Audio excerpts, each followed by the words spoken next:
Hello viewers, welcome to my channel. In this video, I am going to discuss here specific resistance, factor affecting of specific resistance, then conductivity, then choice of material of a wire और आगे देखेंगे semiconductor.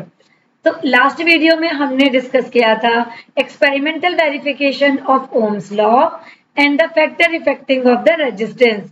तो चलिए आज अब हम आगे बढ़ते हैं specific resistance specific resistance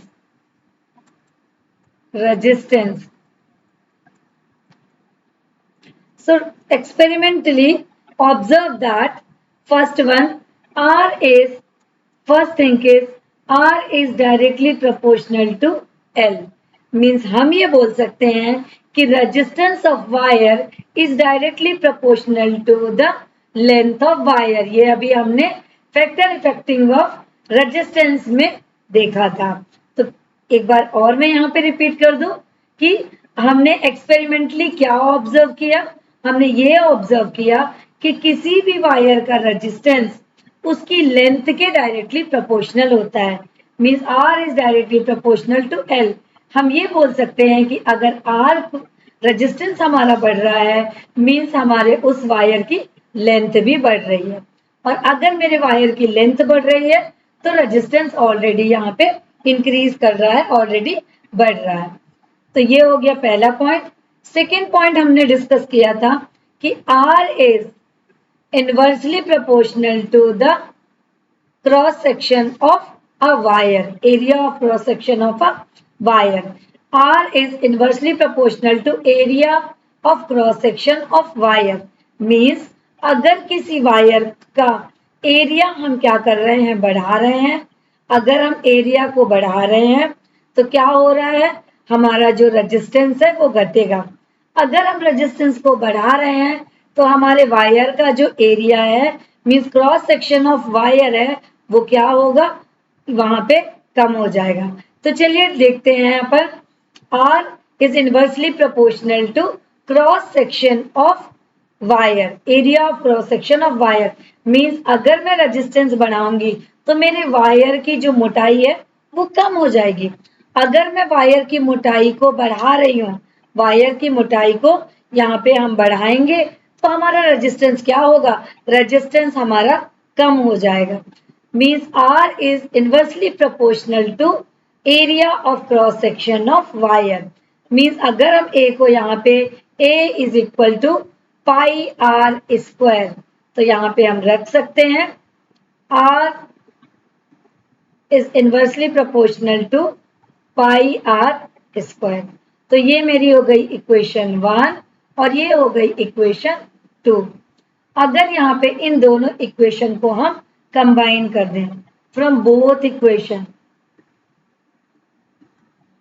equation अगर हम लेके चलें तो यहाँ पे हम ये लिख सकते हैं कि R is inversely proportional to L upon A।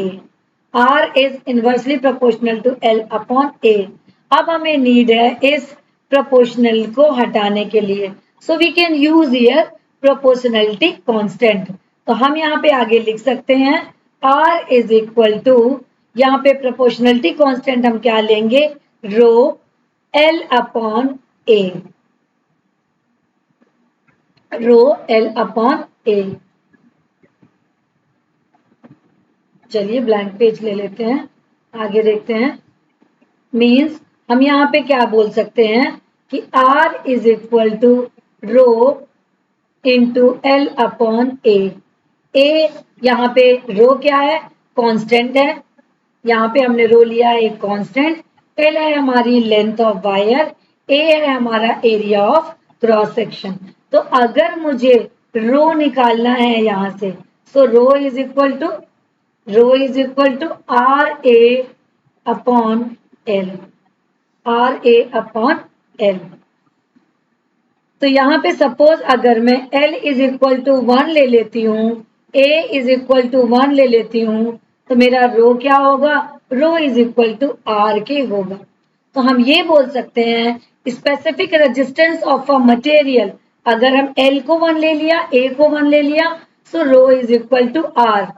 So rho is equal to R.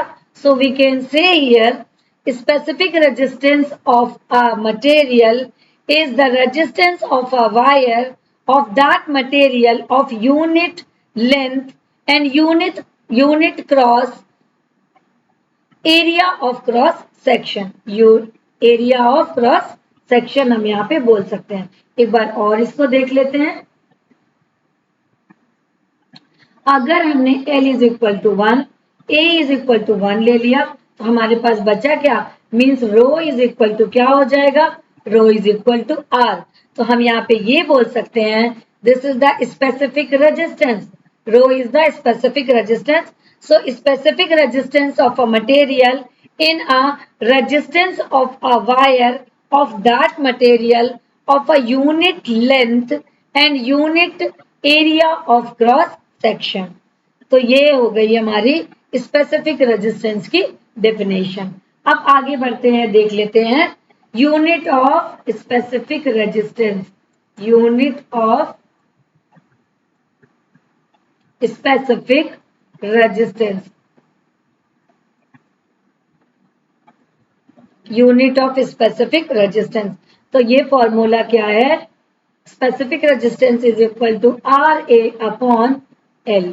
तो चलिए अब हम रखते हैं इनकी सबकी unit. So unit of R, then unit of A, then unit of L. So unit of R यहाँ पे है ओम. ए की यूनिट क्या होगी, मीटर स्क्वायर. Metre square.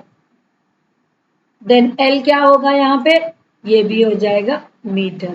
तो यहाँ पे मीटर मीटर, 1 मीटर कैंसिल. तो यहाँ पे हम बोल सकते हैं ओम इंटू मीटर. ये हो गई ओम इंटू मीटर. हम इसे इस तरीके से लिख सकते हैं. ये हो गई unit of specific resistance. This is the unit of specific resistance. अब आगे समझ लेते हैं factor affecting the specific resistance. कुछ ब्लैंक पेज ले लेते हैं.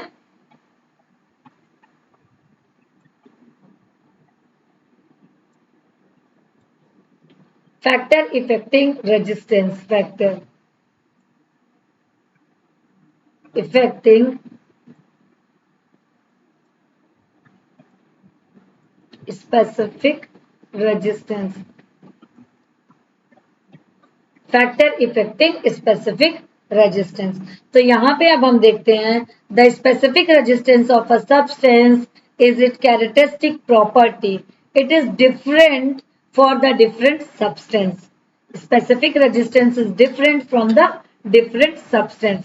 तो सबसे पहले अगर देख लेते हैं, अगर हम बात करते हैं मेटल और एलॉय की, तो इसमें स्पेसिफिक रेजिस्टेंस हमारा सबसे कम होगा. कितना होगा, 10 to the power -18 ओम पर मीटर. ये किसकी बात हो गई, मेटल एलॉय की. अगर हम यहाँ पे बात करें सेमी कंडक्टर की, अगर हम यहाँ पे बात करें सेमी कंडक्टर की,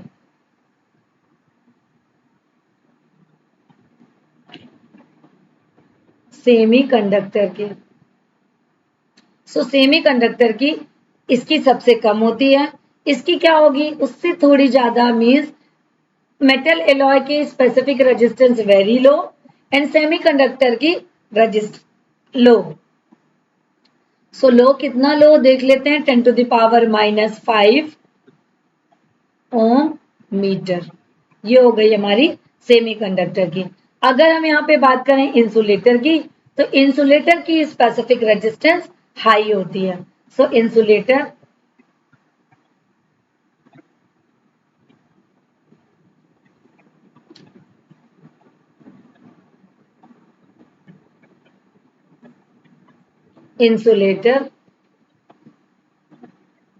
इंसुलेटर की यहाँ पे हाई होगी. अब ये कितनी हाई है, 10 to the power 13. अब मेरी ये वैल्यू किस में आ गई, पॉजिटिव में. They are the negative. ये हो गया मेरा पॉजिटिव. मीन्स इस केस में क्या होगा, सबसे ज्यादा हाई. मीन्स अभी हम बोल सकते हैं कि factor affecting the specific resistance में कौन कौन से फैक्टर है? ये एक क्या है? कैरेक्टरिस्टिक प्रॉपर्टी है जो किसके ऊपर डिपेंड करती है? सब्सटेंस के ऊपर डिपेंड करती है, मटेरियल के ऊपर डिपेंड करती है। तो मेटल और एलॉय का क्या होता है? 10 to the power -18 means very low specific resistance. Then semiconductor की लो होती है 10 to the power -5 और इंसुलेटर की हाई होती है 10 to the power 13 ohm metre. तो ये हो गया हमारा पहला फैक्टर। देन अब हम यहाँ पे देखते हैं second factor, specific resistance depend upon the temperature. Temperature के ऊपर ये डिपेंड करती है। तो यहाँ पे हम ये बोल सकते हैं कि अगर स्पेसिफिक रेजिस्टेंस बढ़ेगा, specific resistance is directly proportional to temperature T। Specific resistance is directly proportional to temperature T। किसके लिए है ये मेटल के लिए है। अगर हम मेटल की बात करें, अभी हम इस केस में क्या किया, हमने मेटल देखा, सेमीकंडक्टर देखा और इंसुलेटर देखा। तो उसी तरीके से आगे बढ़ते हैं। तो मेटल के केस में स्पेसिफिक रेजिस्टेंस से डायरेक्टली प्रोपोर्शनल टू टेम्परेचर होता है। अब यहाँ पे अगर हम सेमीकंडक्टर की बात करें, तो सेमीकंडक्टर में अगर मेरा स्पेसिफिक रेजिस्टेंस क्या होगा, बढ़ेगा, तो मेरा टेम्परेचर क्या होगा, घटेगा। तो यहाँ पे क्या होगा, specific resistance is inversely proportional to T in a case of the semiconductor। Semiconductor के केस में क्या होगा, specific resistance is directly proportional to T means time के लिए क्या होगा, sorry, inversely proportional to T। Specific resistance is directly proportional to T in case of metal and specific conductance, specific resistance is inversely proportional to the time in semiconductor के case में। अब अगर हम यहाँ पे बात करते हैं, कुछ ऐसे हैं लेकिन कुछ एलॉय हैं, सम एलॉय के केस में जो स्पेसिफिक रेजिस्टेंस है उसकी वैल्यू हमारे पास विथ चेंजिंग टेम्परेचर। तो अब हम यहाँ पे ये देख लेते हैं, for some alloy like constantan और manganin it remain practically constant with change in temperature. अगर हम टेम्परेचर में चेंज करेंगे तो भी स्पेसिफिक रेजिस्टेंस क्या होगा, कांस्टेंट होगा। किसके केस में, एलॉय के केस में, ओनली सम एलॉय।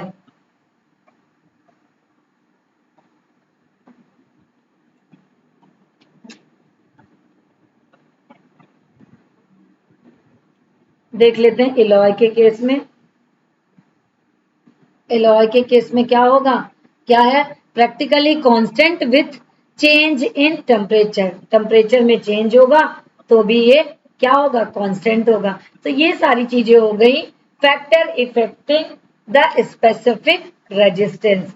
अब आगे चलिए बढ़ते हैं, ये देख लेते हैं कि अब यहाँ पे हम ये बोल सकते हैं कि रेजिस्टेंस क्या है, हमारे वायर की लेंथ पे ऊपर डिपेंड करता है, एरिया ऑफ क्रॉस सेक्शन के ऊपर डिपेंड करता है। लेकिन जो स्पेसिफिक रेजिस्टेंस है वो केवल और केवल सब्सटेंसेस के ऊपर डिपेंड करता है, मटेरियल के और टेम्परेचर के ऊपर डिपेंड करता है।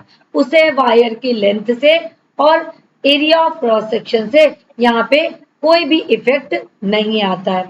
अब आगे समझ लेते हैं व्हाट इज द कंडक्टिविटी।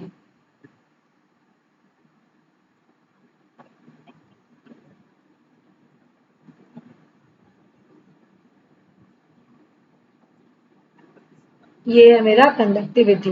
तो कंडक्टिविटी हमने ये देखा था, रेजिस्टेंस का रेसिप्रोकल क्या होता है, कंडक्टेंस। और यहाँ पे अगर हम क्या करें, स्पेसिफिक रेजिस्टेंस का रेसिप्रोकल होगा कंडक्टिविटी। स्पेसिफिक रेजिस्टेंस के रेसिप्रोकल को हम बोलते हैं कंडक्टिविटी। इसे हम किससे रिप्रेजेंट करते हैं, कंडक्टिविटी को हम रिप्रेजेंट करते हैं सिग्मा से। तो हम बोल सकते हैं कि sigma is equal to 1 upon specific resistance means rho. अब हम यहाँ पे अगर इसकी वैल्यू रख दें, so L upon RA, this is the value. अब यहाँ पे इसके हम किसकी बात कर लें, इसके हम यूनिट की बात कर लें। अगर हम इसकी यूनिट की बात करते हैं तो 1 अपॉन क्या होगा, R रेजिस्टेंस हम किससे देखते हैं, ओम से, इनटू ये क्या होगा, ओम मीटर, ओम मीटर। तो अब क्या होगा, अगर ये ऊपर जा रहा है तो ओम, 1 मिनट,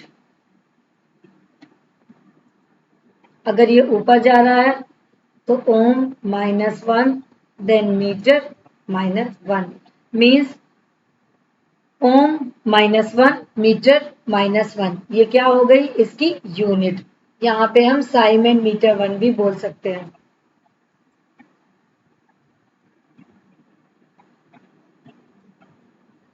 इसे हम क्या बोलते हैं, साइमन भी बोलते हैं। इसके हम रिप्रेजेंट करते हैं ये, और मीटर माइनस, साइमन मीटर -1। अब आगे समझ लेते हैं चॉइस ऑफ मटेरियल, कुछ पेजेस ले लेते हैं।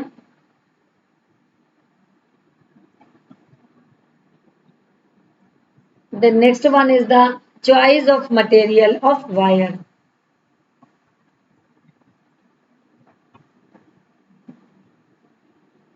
Material of wire.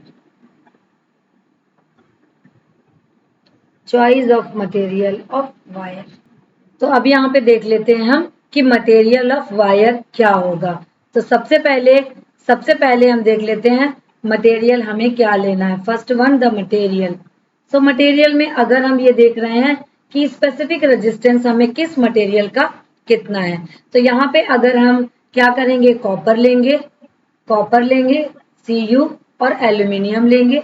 Copper and aluminium, तो इनका रेजिस्टेंस बहुत लो होता है, तो यहाँ पे हम इसे यूज करेंगे। वैसे तो बात की जाए तो यहाँ पे सिल्वर का रेजिस्टेंस सबसे कम होता है। सिल्वर मीन्स Ag का रेजिस्टेंस सबसे कम होता है, but due to the cost, high cost, Ag की हाई कॉस्ट पड़ेगी, इसीलिए हम यहाँ पे क्या यूज करते हैं, कॉपर और एल्यूमिनियम को यूज कर लेते हैं। सेकेंड पॉइंट है हमारा द रेजिस्टेंस वायर। तो रेजिस्टेंस वायर, हमें ये देखना है कि वायर का रेजिस्टेंस कितना है। Such wire are highly resistance and their resistance must not change due to change in temperature.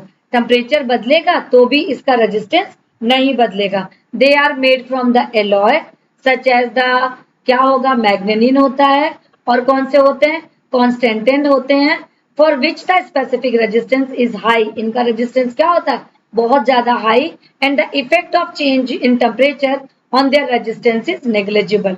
यहाँ पे उसको क्या करते हैं, effect of change of their resistance is negligible, हम यहाँ पे मान लेते हैं। तो ये हो गया हमारा second point. What is the second point, resistance wire.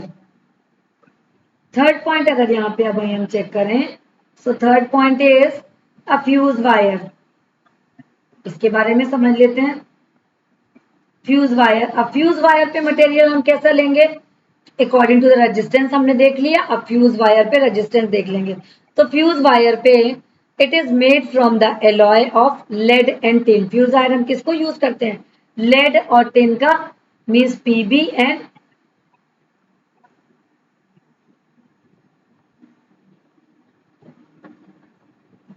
हम यहाँ पे फ्यूज वायर क्या लेंगे, 1 मिनट,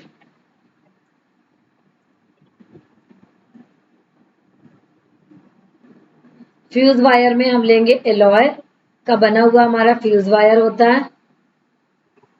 एलॉय, एलॉय कौन सा होगा, लेड होगा, और टिन मीन्स SN होगा। इन दोनों के मिक्सचर से बने हुए को हम क्या यूज करते हैं, फ्यूज वायर, क्योंकि इनका जो है मेल्टिंग पॉइंट क्या होता है, बहुत लो होता है। लो मेल्टिंग पॉइंट पे ही ये क्या होते हैं, मेल्ट हो जाते हैं। तो कॉपर और एल्यूमिनियम, यहाँ पे हम बोल सकते हैं specific resistance of more than that of copper and aluminium से ज्यादा होता है, so that the resistance of the short and thin fuse wire is more than that of the connecting wire। तो यहाँ पे हम इसको यूज करते हैं। सो फ्यूज वायर कैसा होना चाहिए, जिसका स्पेसिफिक रेजिस्टेंस क्या हो, बहुत बिलो हो। Specific resistance it can be, इसका बिलो हो तो हम इसको यूज करते हैं एज अ फ्यूज वायर। अब अगला देख लेते हैं हम, the filament of the electric bulb. ये भी है मटेरियल का डिफरेंट यूज है यहाँ पे। तो फिलामेंट ऑफ बल्ब किस चीज का बना होता है और क्यों बना होता है। फिलामेंट ऑफ बल्ब, ये बना होता है टंगस्टन W। टंगस्टन का बना होता है because it has the high melting point. Bulb हमारा कितनी भी देर तक ग्लो करता है और क्या होगा, उसके अंदर के फिलामेंट को ये मेल्ट नहीं कर पाता, क्योंकि किसका बना होता है, टंगस्टन का बना होता है। तो due to the formation of the tungsten it have the high melting point.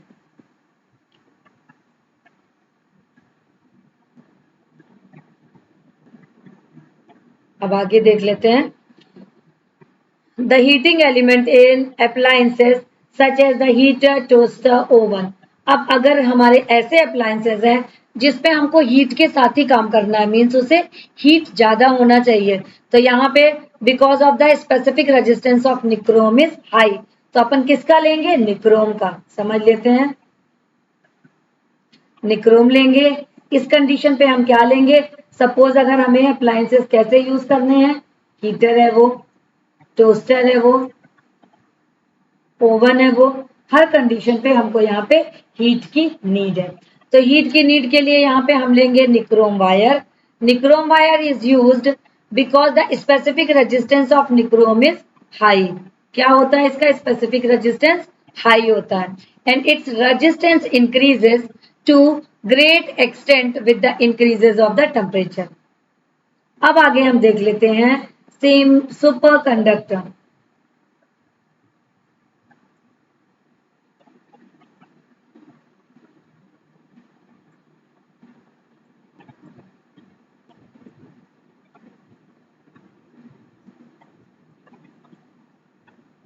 Super conductor, तो हम अब ये देख लेते हैं superconductor. Experimental it is observe that the resistance of a some resistance like a tin, lead, ये क्या हो रहे हैं, डिक्रीजिंग, डिक्रीजेस, क्या हो रहा है, धीरे धीरे डिक्रीज हो रहा है with the decreasing of the temperature. तो क्या होगा, ये डिक्रीज होते हैं with the decreasing of the temperature, because almost zero in the low temperature. अब ये क्या है, लाइक अ टिन हो गया हमारा, लेड हो गया, तो जैसे जैसे हम क्या कर रहे हैं, टेम्परेचर को डिक्रीज कर रहे हैं, तो इनका जो स्पेसिफिक रेजिस्टेंस है वो भी डिक्रीज हो रहा है। एक समय पे ऐसा आता है, एक टाइम ऐसा आता है कि यहाँ पे स्पेसिफिक रेजिस्टेंस जीरो हो जाता है। क्या हो जाता है, जीरो हो जाता है resistance.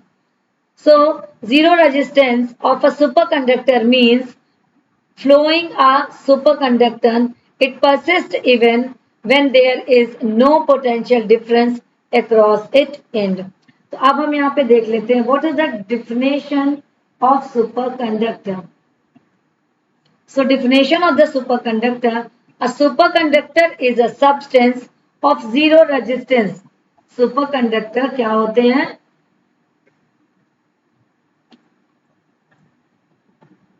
is a substance of zero resistance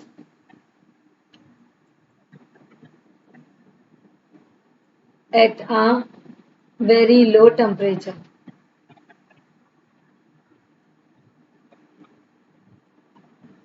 Superconductor is a substance of zero, और क्या हो गया ये, zero resistance at a very low temperature।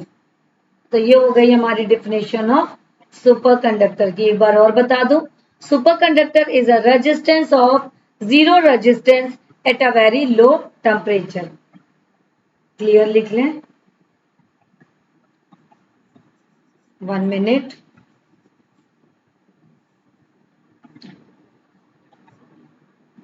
तो हम ये बोल सकते हैं कि super conductor is a substance of zero resistance, zero resistance at a very low temperature. तो ये हो गया मेरा super conductor. So next video में अब हम करेंगे इसके न्यूमेरिकल्स। तो यहाँ पे न्यूमेरिकल की करेंगे हम प्रैक्टिस। पढ़ते रहिए, फिर मिलते हैं हम नेक्स्ट वीडियो में। Thank you.